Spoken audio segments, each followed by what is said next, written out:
এখন ভৰিৰে চাইকেল চলাই পৃথিৱী ভ্ৰমণ কৰা অসমৰে এজন শাৰীৰিকভাৱে বিশেষ সক্ষম এজন অসমৰে যুৱক, যিজন যুৱকেৰে নিজৰ সাহসেৰে চাইকেল চলাই সমগ্ৰ পৃথিৱী ভ্ৰমণ কৰিছে।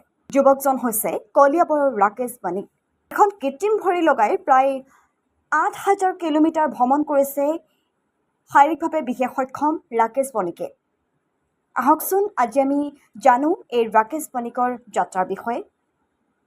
আমি হয়তো বিভিন্ন ভ্ৰমণৰ বিষয়ে শুনিছোঁ, নাইবা আমি ভ্ৰমণ বিভিন্ন দেখিছোঁ বা আমিও ভ্ৰমণ কৰোঁ। সেইসমূহ ভ্ৰমণ হয়তো কোনোৱে বাছ, ট্ৰেইন, কোনোৱে বাইক, নাইবা কোনোৱে নিজৰ ব্যক্তিগত গাড়ী নাইবা ফ্লাইটত ভ্ৰমণ কৰে।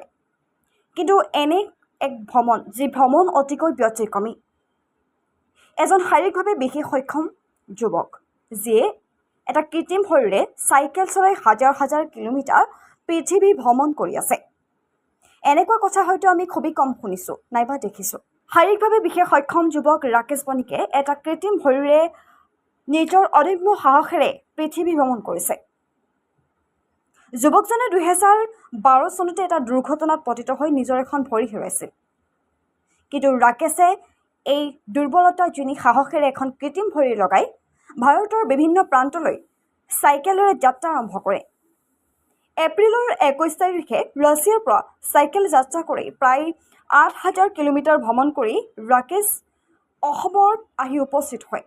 ৰাছিয়াত প্ৰচণ্ড ঠাণ্ডা, আফগানিস্তানত সৰু সৰু সন্ত্ৰাসবাদী গোটৰ পৰা বিভিন্ন সমস্যাও পাইছিল যদিও কিন্তু যাত্ৰাত তেওঁ থমকি নৰয়।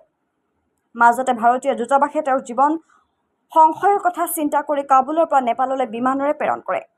অসমৰ মানুহৰ বাবে এতিয়া ৰাকেশ হৈ পৰিছে অনুপ্ৰেৰণাৰ এক বিশেষ উৎস। ৰাকেশৰ সাহসে এই কথাই প্ৰমাণ কৰে যে বুকুত সাহস থাকিলে আমি অসম্ভৱকো সম্ভৱ কৰি তুলিব পাৰোঁ।